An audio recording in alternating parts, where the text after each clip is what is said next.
प्राचीन समय की बात है। पूर्व काल में शील दृष्टि नाम के एक महान आर्षि रहते थे।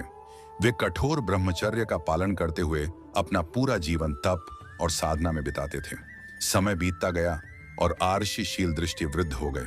उनके मन में एक ही चिंता घर कर गई। यदि उनकी मृत्यु हो गई तो उनका वंश भी समाप्त हो जाएगा, क्योंकि उनकी कोई संतान नहीं थी। इस चिंता से मुक्त होने के लिए उन्होंने इंद्रदेव की घोर तपस्या करने का निश्चय किया।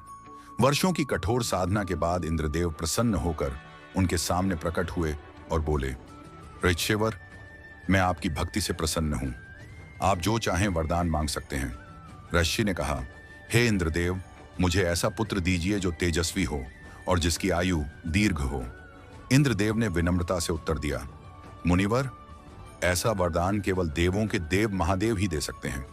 आप भगवान शिव की तपस्या कीजिए, आपकी मनोकामना अवश्य पूरी होगी। इंद्रदेव के वचन सुनकर शील दृष्टि ऋषि घने जंगल में जाकर भगवान शिव की कठोर तपस्या में लीन हो गए। कई वर्षों की तपस्या से प्रसन्न होकर एक दिन महादेव स्वयं उनके सामने प्रकट हुए और बोले, वत्स, तुम्हारी तपस्या से मैं अत्यंत प्रसन्न हूं। बताओ, तुम्हें क्या चाहिए? ऋषि ने हाथ जोड़कर कहा, प्रभु, मुझे ऐसा पुत्र दीजिए जो आपकी ही कृपा से उत्पन्न हो और जिसे मृत्यु का भय न हो। महादेव मुस्कुराए और बोले, तुम्हारी इच्छा पूर्ण होगी। तत्पश्चात यज्ञ अग्नि से एक दिव्य बालक प्रकट हुआ। उसका मुख अत्यंत शांत, सौम्य और तेजस्वी था। आर्षि का हृदय आनंद से भर गया। उन्होंने उस बालक का नाम नंदी रखा। आर्षि शील दृष्टि नंदी को अपने आश्रम ले आए और प्रेम पूर्वक उसका पालन पोषण करने लगे। नंदी अल्प समय में ही वेदों और शास्त्रों का झाता बन गया। 7 वर्ष की आयु में ही उसकी बुद्धि और विनम्रता सबको चकित कर देती थी। एक दिन 2 सन्यासी आर्षि के आश्रम आए। नंदी ने उनका पूरे सम्मान के साथ स्वागत किया। प्रसन्न होकर सन्यासियों ने आर्षि शील दृष्टि को दीर्घायु का आशीर्वाद दिया, लेकिन नंदी को कोई आशीर्वाद नहीं दिया। आर्षि ने कारण पूछा। तब सन्यासियों ने दुखी स्वर में कहा, नंदी अल्पायु है, उसका जीवन बहुत छोटा है। यह सुनकर आर्षि टूट गए, लेकिन नंदी शांत भाव से बोला, पिताजी, मुझे शिव से प्राप्त किया गया है, मेरी रक्षा भी वहीं करेंगे। अगले ही दिन नंदी महादेव की तपस्या के लिए नदी किनारे चला गया।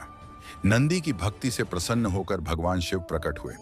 नंदी ने उनसे केवल एक ही वर मांगा, प्रभु, मुझे सदा आपके चरणों में स्थान दीजिए। शिव जी बोले, वत्स, तुम मेरे ही अंश हो।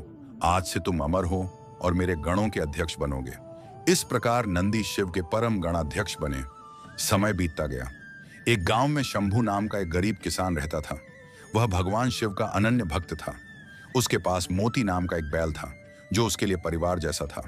उसी बैल की मदद से वह अपने खेत जोतता था।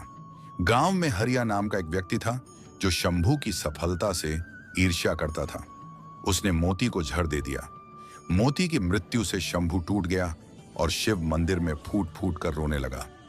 उसी समय मंदिर के द्वार पर एक बैल प्रकट हुआ, बिल्कुल मोती जैसा।